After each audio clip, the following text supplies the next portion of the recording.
something amazing has taken place. I can't believe it. I'm spending a lot of time these days watching Hallmark movies. Yes, Hallmark movies. And as we get toward the end of the movies, I actually have some tears in my eyes. I mean, and I always know what's going to happen. Somewhere through the movie, the guy and the girl, they're going to almost kiss, but something's going to interrupt them.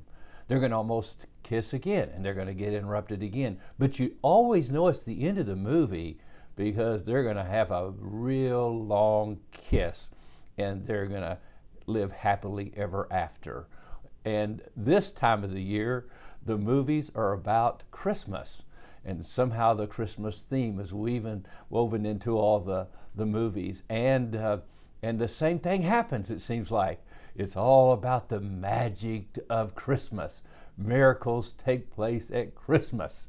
Oh, that's pretty interesting, isn't it? Well, I'm getting old for sure. And yet, you know what? Christmas is about miracles. It really is. And that's Christmas. Christ must. Wherever Christ is preached, wherever Christ is proclaimed, Jesus Christ is proclaimed, miracles do take place. And that's what I want to talk about just for a few moments today. And that is the name Jesus and what Paul meant when he said, I am not ashamed of the gospel of Jesus Christ.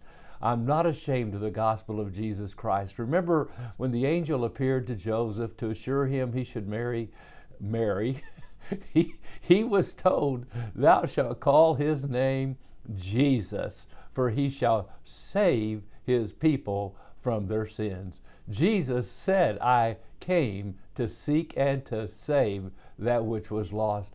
Oh, my friend, that's what Christmas is really all about. Not just a beautiful story, not just a story with a good ending and a baby being born and the world celebrating. And we find that no matter where you go in the world today, they're celebrating Christmas, even if they have no clue what Christmas is about. They celebrate it. But my friend, it is about Jesus. And Paul said, I'm not ashamed. Now remember, he had already said, I'm a debtor. He was faithful to the obligations of the gospel. He was also saying, I am ready as much as is in me. No matter what I face, no matter what I go through, I'm ready to pray, I'm ready to give, I'm ready to live, I'm ready to die as much as is in me. Everything that's in me, I believe in this gospel, he said. And Paul was flexible to the opportunities of the gospel. Wherever God would lead him, he would share that good news about Jesus Christ. And last, we see he was fearless to the opposition of the gospel. You see, Rome was the power of the world in his day. Paul's writing this letter to the church and to the Christians at Rome, and he says, I want to come there because I want to preach the gospel. I'm not ashamed of the gospel of Jesus Christ. I'm ready to come to Rome and preach the gospel to you also. It was the place of the philosophers. This is the place of law. It was the place of power. It was also the place of intrigue and corruption, but it was the place where the gospel needed to be preached. Today, our world is the place where the gospel needs to be preached. Every place, everywhere, we need to take Jesus and share him with the world around us.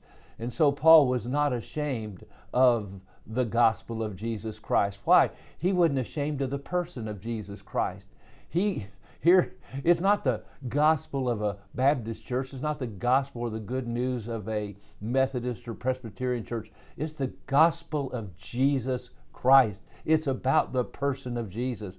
He wasn't ashamed of the purpose of the gospel, which was to save souls. Man needs more than soap and soup. He needs a Savior, and Jesus is that Savior. And he wasn't ashamed of the power of the gospel. Nothing can change and transform a life like the power of the gospel. The gospel itself, the death, burial, and resurrection of Jesus Christ. Paul had experienced the power of that gospel. It changed him from a persecutor to a preacher of the gospel. My friend, today, I just want you, in the world in which you live, the greatest, most wonderful thing you can do first is receive this Jesus of Christmas to be your Savior. He died for you. He loves you. He wants to be your Savior today. Invite him in your heart. The second thing you can do if you've already done that is tell people about Jesus. Don't be ashamed of Jesus. He loves you. He gave himself for you.